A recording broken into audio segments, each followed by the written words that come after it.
Yeah, I think as a whole, guys, that's a brilliant part. But again, we want to make sure we have it available before we mention it. But if you get to a point where you've got a client has the capability of doing something like that, or they're in an area where it could be valuable and they could get a good return on that, then you may want to just approach Brian and say, I've got a possibility here. Where are we at in the process? And then I think you guys can figure it out. It'd be great to have a real nice test that we've had done, or at least be able to showcase, because I agree, and I just think it'd be a brilliant product to have along with it. So anyway, guys, I want to cover forms. Are there any other questions that have come up in the chat box? Still no questions. Okay, all right, sounds good. We'll go to some forms here. You guys, the forms are going to be available, and in most cases right now, a lot of them are already available on the actual website. So if you were to go to the website StayCompass.com, you can reach out to Brian direct, and you can get your own username and your own password. And when you log into the system, all the forms you'll need are going to be there for you. We take it one step further. We've actually videotaped not just this particular call, but calls in the past. We've done audios. All of those resources are available for you. All you have to do is log in, access what you need on the fly, and you've got it. And one of the reasons why we've done this is that, sometimes you'll try and reach out to myself or Mike or Jim or Steve, and we're busy, we're committed to something else. We can't get back to you in a timely manner. That's why we've created the dashboard, so that you can log in and access what you need when you need it. So by all means, if you're on this call and you've not gotten your own credentials to log into the system to access this information, make sure after the call you reach out to either myself or Brian so that you can get set up and get that information. So anyway, one of the forms that you will see on the website is obviously one of the essential forms you'll need in your presentation materials. And if I understand it correctly, your projects going forward, you will get a copy of the actual ad agreements for StayCompass. You'll be getting the ad layout form, which I'll show you in a bit, and the art guidelines. So all of that will be a part of your new package. But again, if you ever run out of something, you need it in real time, or you haven't gotten it, you'll be able to have it through the site itself. But as you see in this document in front of us, the art guidelines are a little bit different than what we do for print. Now, part of it is for the hotel. If you'll go under the section where it says digital app sizes, the section that talks about amenities, that's only referencing what we do with the hotels. That's something you don't really need to worry about. The section you're going to need to be concerned about is banner ads, if you're actually selling a banner ad. You'll also need to understand the section with the placeholders explorer section. The preferred resolution details are there.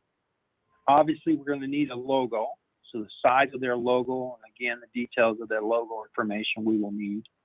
And then the homepage slider ad as well. Okay, if we can get that information. Now, keep in mind, when you're meeting with an advertiser, it's helpful to help them understand the following. We can only make things look good if they provide us things that look good. So if they want a really nice, crisp, gorgeous ad, and yet they don't provide quality, clean images, well, understand that the ad's going to be a little bit rough around the edges. And so that's representation of them. So you want to try and encourage them to give you the very best so they can get the very best reflection of themselves. So any questions regarding art guidelines? You'll see off to the right as well about the submittal information. Submitting is still going to be the artwork guided guest if you're dealing with the North American Directory. If you're dealing with One Stop Hospitality, it will be artwork at guestdirectory.com. All right, you'll see that information at the very top. All the information you'll need will be there. And then, go ahead. Question? What was it? What was the ad slider? What did you? That's just a copy of an ad. For example, in the ad, and when I was showing the earlier image where the guy was sitting there in front of the tablet, I'll show it here in a few seconds again. Right. That's a slider. That's an actual image. So let's say you're meeting with a restaurant and they're like, hey, we've got 6 images. Okay, the images that you provide us must be in these dimensions to make sure they fit in the app correctly. And they're, oh, okay, cool. That's all. Oh, Oh, okay. that's So a different- those are for the actual images that will be on that we were going to be swiping across.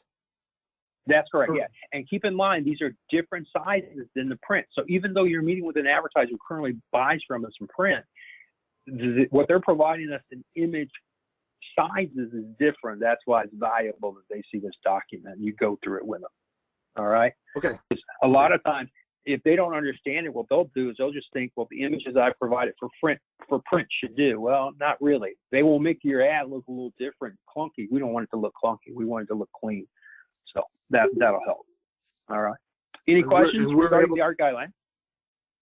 We are able to offer them support if they're having difficulty with what they need to send. Yeah, and Brian, if you want to just share briefly what we do, it's simple support, but it helps them to get things set up. Brian, you want to just share really quickly how we do, what we need to do, kind of thing? Well, we try and get a hold of them, make sure we've got, you know, what they're looking for their ad. And the pictures that they have, some of them turn it over to, they have an actual graphics support capability. I don't know if it's an internal department or just somebody that they hire to do ads for them. And then they'll put me in touch directly with them, and we'll try and get something created that way. I do know maybe Kirk or Steve perhaps have been creating some banner type ads internally there at North American Directory Service for me to put out as well for certain advertisers. The hardest thing that was my real concern. My real concern was not for companies that have marketing departments, but Joe's Pizzeria, who's a one-off that wants to be in there and doesn't have a clue about what he needs to do to go to this level. Right, Greg. We went into that an awful lot, and at that point we're pretty much at the mercy if they have a website or whatever we can glean off the internet, and try and get the best quality pictures we can find for them. Sometimes it's only one or two. Sometimes it's just a logo. We're out of about 600 ads. There's maybe been 2 that we haven't had anything to go on. So, so most people have some kind of an internet presence with something that happens to work. All the ad guidelines aside, typically if we can come up with something in a 16:9 that's 1,000 pixels, it'll look okay, maybe not great. That's why we put the actual, you know, pixel count that we want out there, or dots per inch. So that helps. If we can get, the closer we can get to that, the better. Okay. All right, great. I guess my real question was, is my customer going to be able to call one of you guys if they need that kind of help? Oh, he can call. They can call me directly. Yeah. Great. Beautiful. Okay, we can move on. Yeah. Great. Good to hear. Okay, cool. Hey guys, I've got in front of you right now on the screen is the actual ad agreement. And again, if you're dealing with one-stop information, top left will be one-stop's information. I'm just showing this for sample. But similar to what we do for the print, you need to make sure you put in the name of the actual property for which we're going to be having placement. Some information is going to be a little bit different that's valuable. I'm sorry, the placement, property name, that's correct. Business name we desperately need some digital information. We're going to need their email address, make sure it's legible so we can read it. Make sure you get their website information, their phone number, fax number, location address, and the type of business. Okay, so because again, the type of business lets us know where they're going to be placed. So it's valuable that we understand they're a restaurant, they're attraction. You know, where are they going to be placed? That's going to be helpful for us to understand that. Okay, right below that, you know, these are the different ways in which they're going to reach their customers.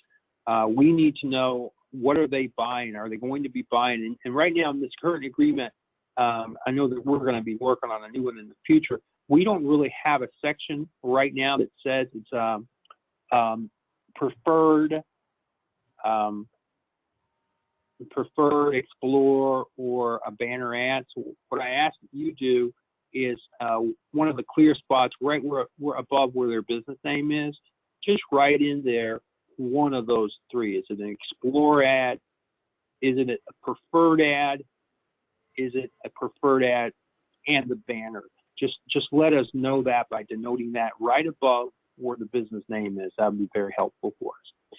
Now, obviously, you see on the actual screen and on the document, you have options to sell 3, 6, and yearly and seasonals. I suggest you stay with the yearly plan. The other two don't really make sense, and here's why. An advertiser really needs to get the bang for their buck. They need a max coverage. The max coverage is not going to happen in a 3-month span. That max coverage is going to happen in 12 months. Now, if they are a seasonal business, you're in a winter market and they only do spring and summer, even if they do spring and summer, the reason why it makes sense to do an annual, in my mind, is because they still need to have some exposure in the off season so people know they exist. Otherwise, they won't even know that to call on them if they get to town in the warm season to be able to go do whatever the traction the business is that they want. So I would suggest the annual is the way to go. So that's the way I would push it. Down below, you have your billing information, similar to what we do in our current agreements. All of that information has to be filled out in legible, detailed information there. If they're going to do credit card, if they're doing by check, if you're doing an ACH monthly in addition to, I would ask that you could avoid a check. And then finally, sign, print their information, and then date it accordingly. All right. Now, keep in mind, this is going to be done in addition to your print ad. So you're not only going to be doing a print ad agreement, you're going to need to do a separate StayCompass agreement. Now, I've been asked, what happens if I go and I meet with a client and say, hey, Mark, we're not renewing our print this year, okay? We're interested in StayCompass. We're not going to go with the print. And the way I would suggest you approach that, because we have pricing that's combined, and you'll see that here in the next screen. I would suggest what we do is we work pricing with your manager, direct. I mean, for clients in those cases. So if a client says to you, I only want to go with the digital. I don't want to do print. Well, they're not getting a combo price discount. Their price is going to be a little bit heftier. And so I would suggest that you work with your manager direct on that. All right. And again, here's our price points for combined print and digital. Okay. I'm not sure if you can see the screen. If you can, I'll make it larger. Let me know, guys, if it's big enough. Can you see it?